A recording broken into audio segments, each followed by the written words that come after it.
مورخین نے کئی ثبوتوں کے بعد اسے سمودی قوم کے زیر تصرف رہنے والے شاہی محل سے بھی جوڑ رکھا ہے۔ معزز خواتین و حضرات، بلند چٹانوں میں محصور پیٹرا جسے ایک زیر زمین ندی سیراب کرتی تھی، نہ صرف ایک قلعے کا درجہ رکھتا تھا بلکہ مرکزی تجارتی شاہراہوں پر بھی قابض تھا۔ اہل پیٹرا اس شہر سے گزرنے والوں کو خوراک، پانی اور تحفظ فراہم کیا کرتے تھے۔ پرانے وقتوں میں پیٹرا ایک سرسبز و شاداب علاقہ ہوا کرتا تھا۔ اس شہر کے اہم مقام کوہ نجر کے آغاز پر ایک سٹیڈیم نما جگہ اس بات کی نشاندہی کرتی ہے کہ اس قدیم دور میں بھی کھیلوں کو کتنی اہمیت حاصل رہی ہے۔ یہ تماشگاہ اس انداز میں بنائی گئی ہے کہ زیادہ سے زیادہ افراد نہ صرف یہاں بیٹھ سکیں بلکہ ہر کوئی آسانی سے اس اکھاڑے میں ہونے والی سرگرمیوں کو دیکھ سکے۔ اس اسٹیڈیم کے عین سامنے ایک عالی شان محل نما عمارت بھی اپنا وجود رکھتی ہے۔ تاریخی کتب کے مطالعے سے یہ بات واضح ہوتی ہے کہ پیٹرا شہر میں اردن اور اس سے ملحقہ علاقوں پر راج کرنے والا سب سے معروف بادشاہ الیگزینڈر سوئم رہا کرتا تھا۔ معزز دوستو، اس وادی کی اترائی میں بھی عجائبات کا سلسلہ جاری رہتا ہے۔ ٹھوس ریتلی چٹانوں پر بنا 4000 نشستوں پر مشتمل ایک وسیع و عریض ہال بھی یہاں اپنا وجود رکھتا ہے، جہاں شہر کے امراء اور شاہی خاندان میل ملاقاتیں کیا کرتے تھے۔ اس ہال کو تفریحی پروگرامز کے لیے بھی استعمال کیا جاتا رہا ہے۔ ہال سے متصل ایک اور سحر کن عمارت بھی تراش کر بنائی گئی ہے، جو کاریگروں کی کمال مہارت کا منہ بولتا ثبوت ہے۔ اس عمارت کو قصر بنت الفرعون کہا جاتا ہے، یعنی دختر فرعون کا محل۔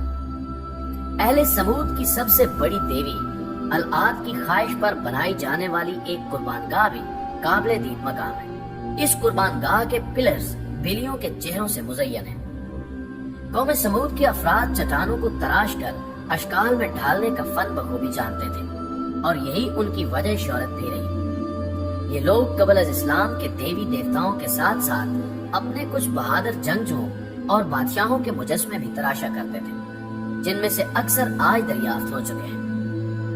اسلامی روایات اور شواہد کے مطابق اس جگہ کو وادی موسیٰ سے منسوب کیا جاتا ہے، جہاں حضرت موسیٰ علیہ السلام نے اپنی پیاسی قوم کو سیراب کرنے کے لیے عصا زمین پر مار کر پانی کا چشمہ رواں کیا تھا، اور اسی شہر میں حضرت موسیٰ علیہ السلام اپنے قوم کے ساتھ قیام پذیر رہے۔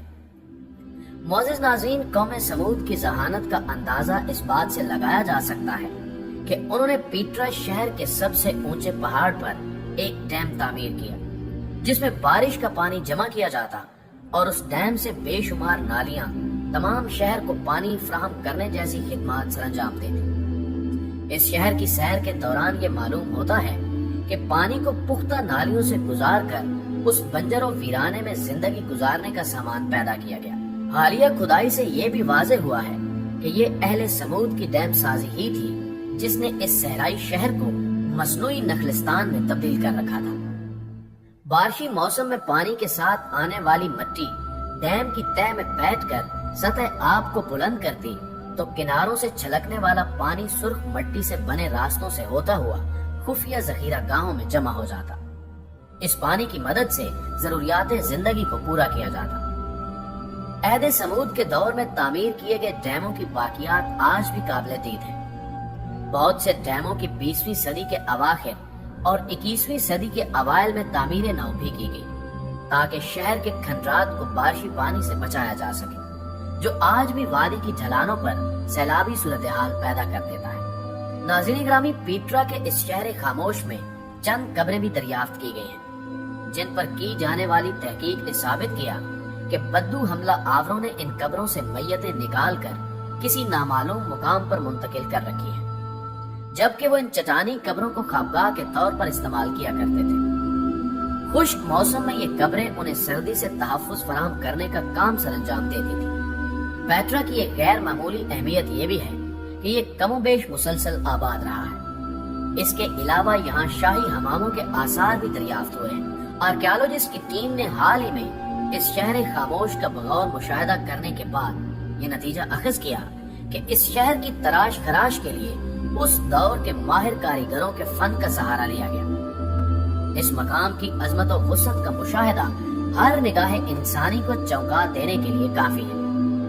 اس شہر میں موجود ہر بستی اور ہر تعمیر کو دیکھ کر عقل انسانی ایک ہی سوال کرتی ملتی ہے کہ آیا واقعی انسانوں نے ہی ان چٹانوں کو تراش کر یہ فن پارے تعمیر کی ہیں؟ قدیم کتب کے مطالعے اور شواہد سے ہم پیٹرا نامی اس عجوبے کو علم اور مہارت کی انتہائی حد قرار دے سکتے ہیں۔ دوستو، ہمیں امید ہے کہ ہماری آج کی یہ ویڈیو بھی آپ کو پسند آئی ہوگی۔ ویڈیو پسند آنے کی صورت میں اسے لائک کیجیے، فیس بک اور واٹس ایپ پر اپنے دیگر دوستوں کے ساتھ شیئر کرتے ہوئے ہماری حوصلہ افزائی کیجیے، اور کمنٹ باکس میں ہمیں اپنی قیمتی تجاویز سے ضرور آگاہ رکھیے گا۔ ہماری اگلی ویڈیو آنے تک اپنا اور اپنے پیاروں کا ڈھیر سارا خیال رکھیے۔ اللہ حافظ۔